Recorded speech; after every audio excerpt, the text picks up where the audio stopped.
Hello, all. I hope we're all doing well. We are wrapping up the festival of Boots, Sukkot, which concludes with Simchat Torah, the joyous occasion of celebrating the completion of the five books of Moses, the cycle.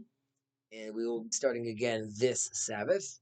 But because of the holiday, things have been pushed around a little, and we will be concluding the five books this Thursday in synagogue when we will be reading it together as a congregation as part of this joyous holiday. Either way, this last portion is called Vizot HaBerachah, which is really the exact translation would be, and this is the blessing. And it's really the conclusion of the blessing of Moses to the 12 tribes, and of course the death of Moses. And really, this conclusion that the Torah leaves us with is really the sense of anticipation. And Moses is really dying without being part of the completion of the grand plan of repairing the world, right? Tikkun olam, through, of course, the establishment of the Hebrew kingdom in the land of Israel, the building of the temple, and please God, it turning into a house of prayer for all nations.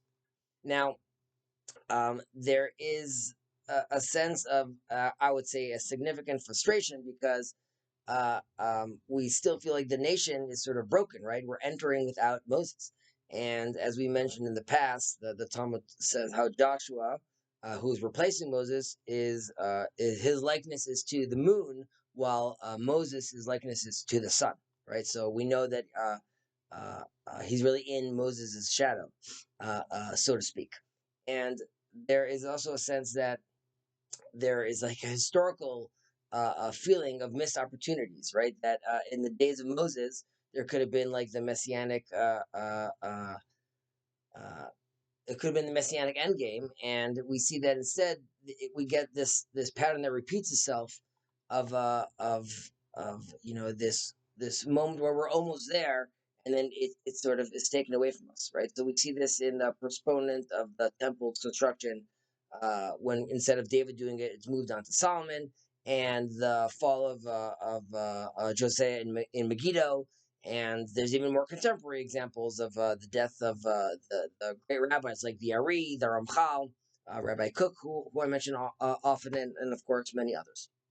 And like I said, it seems that there's like this recurring pattern of this divine providence, right? Which even occasionally presents itself like the possibility of completion, and only then it's deferred to like a later time, right? And perhaps this is really connected to the inherent deficiency that accompanies really every great leader that we have.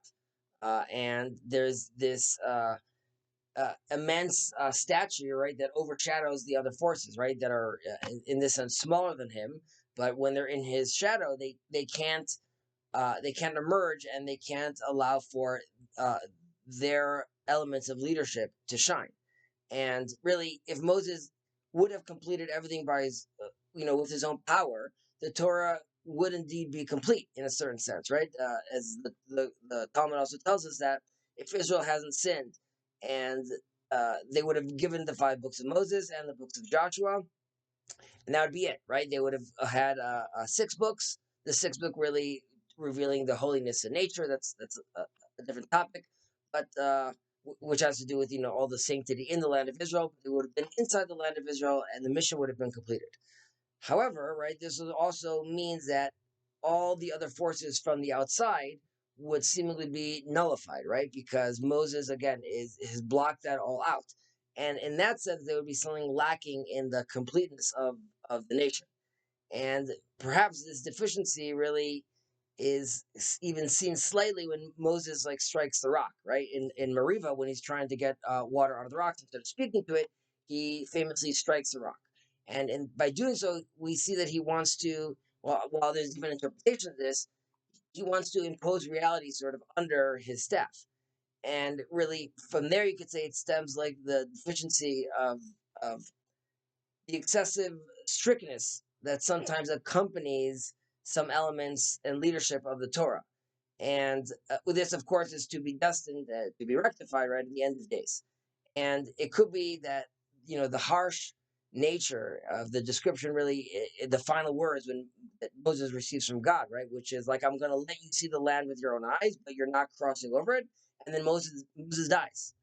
Now, this is letting us know that the Torah remains incomplete, right? And there's a task really for the generations, including our generations, to really realize the great ideas that are hidden inside the depths of the Torah. And it's up to us as miniature leaders to really bring that to light by us manifesting our own orientation and our own leadership skills, so to speak.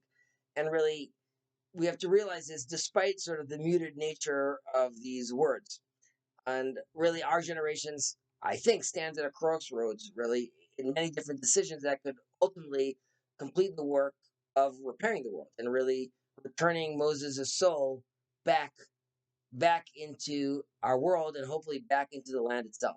And I hope and I believe that we've begun this journey, right, by the grace of God, I think, through the establishment of the state of Israel and really the ingathering of the exiles, the rise of the Noahides, the unprecedented growth in Torah learning, and just in general, like a cultural and spiritual renewal, which I hope will ultimately lead to the rectification of all humanity knowing God. Of course, the work begins with us. So I take that, of course, personally, and then into my nation, into my neighborhood, as we should all do. I'm wishing you all a happy holiday.